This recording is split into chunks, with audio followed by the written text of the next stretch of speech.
Hey everybody, Dalton with Byrider Madison. Wanted to make a video for you real quick. Obviously summertime's coming up, getting really nice outside, a little too warm sometimes. I just want to go over some summer maintenance with you because I know some people going on road trips and everything like that. A couple of things. First things first, visibility, windshield wipers. We've been getting a lot of rain recently, especially today. Definitely want to make sure if you're going on a road trip or just daily driving the car, want to be able to see, especially if rain does show up or any sort of moisture, stuff like that. Definitely want to be able to see in front of you when you're driving. That's one thing I'd get checked out if you're, seeing some streaks. Maybe get some new windshield wipers.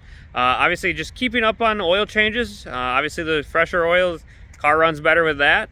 So just making sure you're keeping up on oil changes. Another thing with road trips is obviously you got to get to your destination. Tire pressure, making sure your tire pressure is obviously.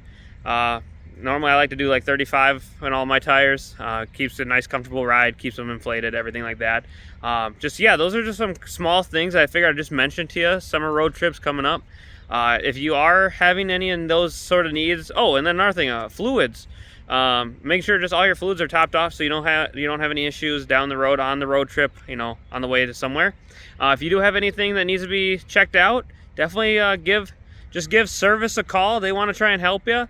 Get everything ready to go for you for a road trip. Maybe just get inspected, stuff like that. If you do have any other questions, just give them a call. Otherwise, if you're looking for a vehicle, give me a call. I'd be glad to try and help you. 608-663-1213, Dalton, Byrider Madison. Talk to you soon. Bye.